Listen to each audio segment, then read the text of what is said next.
নমস্কার বন্ধুরা, পল্লবী কিচেনে সবাইকে স্বাগত জানাই। আশা করি আপনারা সবাই খুব ভালো আছেন। আজকে আমি বানাবো ডিমের একটা রেসিপি।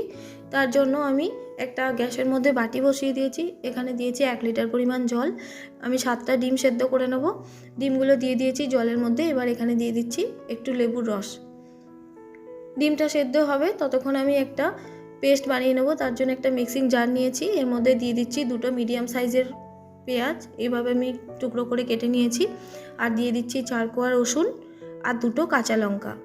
এবার এটাকে আমি মিক্সিতে পেস্ট করে নেব। দেখুন পেস্ট করে নিয়েছি। এবার আমি একটা বাটির মধ্যে নিয়ে নিচ্ছি কিছু গুঁড়ো মশলা। গুঁড়ো মশলার মধ্যে নিচ্ছি 2 চামচ পরিমাণ ধনে গুঁড়ো, দিচ্ছি হলুদ গুঁড়ো পরিমাণ মতো, আর দিয়ে দিচ্ছি কাশ্মীরি লাল লঙ্কার গুঁড়ো কালারের জন্য, আর দিয়ে দিচ্ছি খুব সামান্য পরিমাণ মিট মশলা, আর স্বাদ অনুযায়ী লবণ আর চিনি।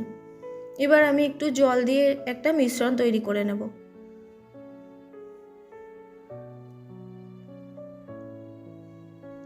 একটা মিশ্রণ তৈরি করে নিয়েছি। এবার আমি এটা একটু সাইডে রেখে দেবো। একটা কড়াই বসিয়ে দিয়েছি। এখানে দিয়েছি আমি সর্ষের তেল কিছুটা পরিমাণ। ডিমগুলো সেদ্ধ হয়ে গেছে, ডিম ছাড়িয়ে নিয়েছি খোসাগুলো। এবার ডিমের উপরে একটু করে গোলমরিচের গুঁড়ো দিয়ে ডিমগুলোকে আমি খুব ডিপ ফ্রাই না, হালকা ফ্রাই করে নেব। দেখুন সব ডিমগুলো আমি ফ্রাই করে নিয়েছি। এবার এই একই তেলের মধ্যে দিয়ে দিচ্ছি ওই পেঁয়াজ, কাঁচা লঙ্কা আর রসুনের পেস্টটা। এবার পেঁয়াজটাকে আমি 2 থেকে 3 মিনিট ভালো করে কষিয়ে নেব।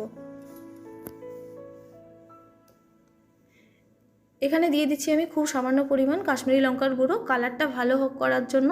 তেলের মধ্যে যদি একটুখানি কাশ্মীরি লঙ্কার গুঁড়ো দেওয়া হয় তাহলে কালারটা খুবই ভালো হয়। এবার যে আমি গুঁড়ো মশলার যে মিশ্রণটা করেছিলাম ওই মিশ্রণটা এর মধ্যে দিয়ে দিচ্ছি। আর ওই বাটির মধ্যে একটু জল দিয়ে আমি মিশ্রণটা দিয়ে ভালো করে আরও একবার কষিয়ে নেব। এই মশলাটা কিন্তু অবশ্যই খুব ভালো করে কষিয়ে নিতে হবে। এবার আমি আরেকটা বাটির মধ্যে নিয়ে নিচ্ছি 3 টেবিল চামচ পরিমাণ টক দই। টক দইটাকে খুব ভালো করে ফেটিয়ে নেব।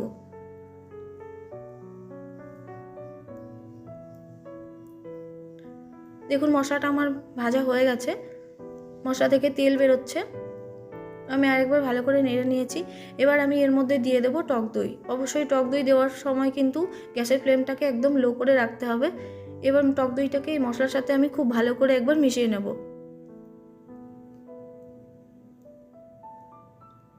একটু ফুটে গেলেই আমি ডিমগুলো এর মধ্যে দিয়ে দেবো। আগে থেকে যে ফ্রাই করে রেখেছিলাম ডিমগুলো, ওই ডিমগুলো আমি এর মধ্যে দিয়ে দিচ্ছি।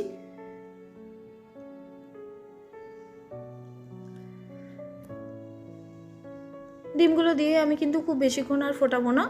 1 থেকে 1.5 মিনিট ফুটিয়ে নিলেই হয়ে যাবে রেডি আমার এগ কারি। আপনারা একবার ট্রাই করে দেখতে পারেন। আশা করি এই ভিডিওটা ভালো লাগবে। আমার এই ভিডিও যদি ভালো লাগে অবশ্যই একটা লাইক দেবেন। সবাই ভালো থাকবেন। দেখা হচ্ছে পরের ভিডিওতে।